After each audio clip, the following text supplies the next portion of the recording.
Meine Damen und Herren, ich wollte mich zuerst bei allen Leuten bedanken, die mir dabei geholfen haben, das Video über die Hebelübungen zu erstellen. Was macht man, wenn man Angaben und Formeln hat? Man löst die Aufgabe. Man tauscht die Symbole der Formeln gegen die in den Angaben eingetragenen Messwerte aus. In diesem Fall ersetzen wir F1 durch 450 Newton, L1 durch 2 Meter und so weiter. Wenn die Formel noch nicht umgewandelt wurde, dann machen wir es jetzt. Und man löst die Gleichung mit Hilfe der Mathematik. Dabei achtet man auf die Operatorrangfolge. Und man kürzt, wenn man es kann. Bei Teilung zum Beispiel. Und wir erhalten eine Endantwort. Die Längen werden mit dem Symbol kleines l dargestellt.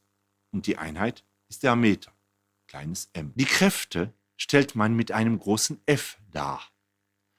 Die Einheit ist der Newton, großes N. Ich mag es auch, wenn man die Endantwort hervorhebt. Jetzt werde ich mir einige Antworten der Schüler anschauen. Bei allen Zahlen kommt eine Einheit. Schämen sich die Eltern denn nie für ihre Kinder? Hey, seit wann stellt man Fragezeichen in einer Gleichung? Hirni. Physik ist kein Ratespiel. Kann wohl zurück zum Kindergarten. Beendet der die Übung nie? Wenn ich eine Sache mehr hasse als Dummheit: Faulheit. Bruchstrich.